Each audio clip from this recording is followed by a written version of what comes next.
चढ़ते हो सावन के सोमारी, भोरे भोरे जाके करे जल ढारी, भोरे भोरे जाके करे जल ढारी। भूखेले चढ़ते हो सावन के सोमारी, भोरे भोरे जाके करे जल ढारी, करे जल ढारी। रहे परेशान बाबा पूजले हरदम, बन खातिर हमारा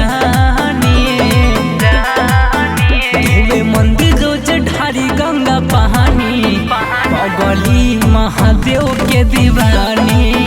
धोवे मंदिर रोज ढारी गंगा पानी, पगली हो भोला के दीवानी।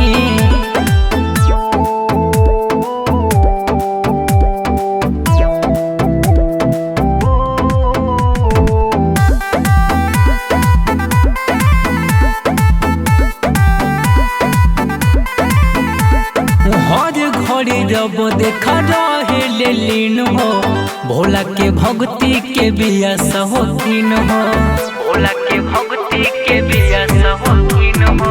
हर घड़ी जब देखा रहे लीन हो, भोला के भक्ति के बिया सहोकीन हो, बिया सहोकीन हो। कृपा बनौले रही उनका पे बाबा, शिव शंकर भोले दानी।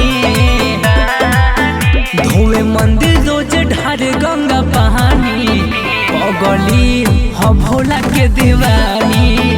धोवे मंदिर रोज ढार गंगा पानी, पगली हो महादेव के दीवानी।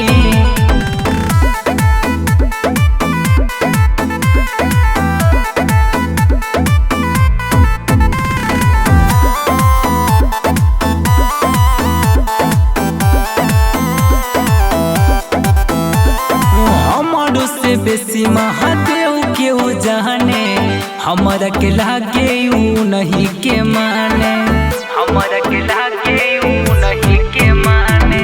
हमारो से बेसी महादेव के हो जाने, हमारा के लागे ऊ नहीं के माने, नहीं के माने।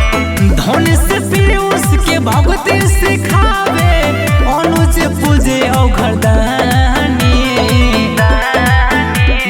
मंदिर रोज ढार गंगा पानी, पगली हो महादेव के दीवानी।